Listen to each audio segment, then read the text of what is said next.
İstenceyi isterse biz bir cuma yazar göndeririz. Ya hazırlar. Uzman hocalarımız yeterli. Yani yaparız onu. Protokolünü yaptık. O caminin altına günlük 200'e yakın vatandaşımıza sıcak yemek çıkartabileceğimiz Türkiye Diyanet Vakfı olarak bir aşevi inşaatı da başlıyor. Malumunuz olduğu itibariyle 1 Eylül tarihi itibariyle Peygamber Efendimiz sallallahu aleyhi ve sellemin dünyayı teşriflerinin sene-i devriyesindeyiz. Bu sene Peygamber Efendimizin doğumunun 1500. yıl dönümünü idrak ediyoruz miladi olarak. Diyanet İşleri Başkanlığımız o sebeple Peygamber Efendimizin doğumu münasebetiyle Efendimiz'i daha iyi anlamak, anlatmak maksadıyla bu yıl Efendimizin doğumunun bir hafta olarak değil de 1 yıl kutlanmasına karar verdi. Yani Allah nasip ederse 1 Eylül 2025 tarihi itibariyle başlayan bu hafta 31 Ağustos 2026'ya kadar devam edecek. Tabii biz de İl Müftülüğü olarak etkinliklerimizi 1 yıla böldük ve bu 1 yıl içerisinde Diyanet İşleri Başkanlığımızın belirlediği ana tema çerçevesinde inşallah etkinlikler yapacağız. Nedir bu seneki ana tema?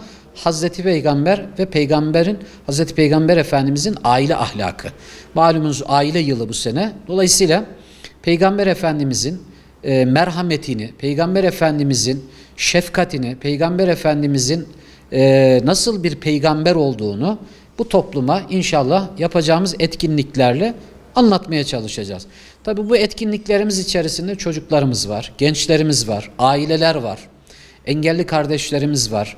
Okullarda programlarımız olacak, gençlik merkezlerinde programlarımız olacak, üniversiteyle ortaklaşa panelimiz olacak, gençlerle söyleşilerimiz olacak, parklarda Hazreti Peygamber Efendimiz'i tanıtıcı standlar açacağız ve bu standlarda uzman hocalarımız tarafından gençlerimize bilgilendirmeler yapılacak. Yani Hazreti Peygamber Efendimiz'i tanıtıcı bilgilendirmeler yapacak.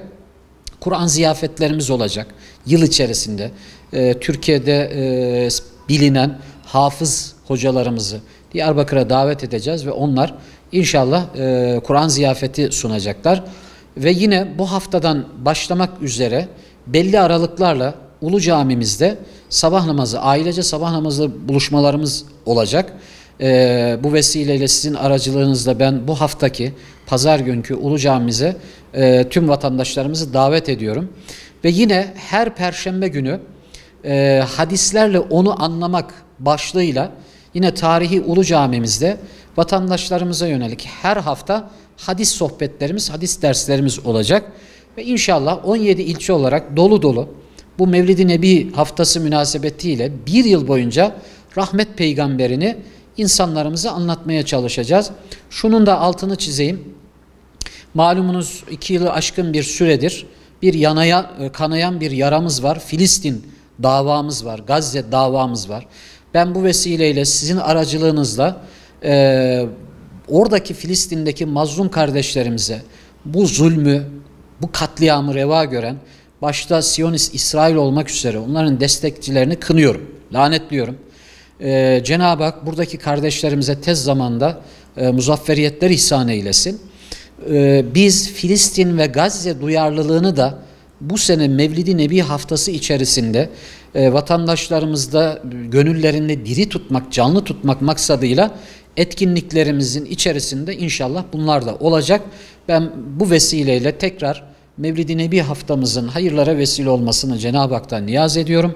Hazreti Peygamber Efendimizin doğumunu kutladığımız bu dönemde Efendimizin rahmet yüklü mesajlarının ümmetin birliğine, beraberliğine vesile olmasını Cenab-ı Hak'tan niyaz ediyorum.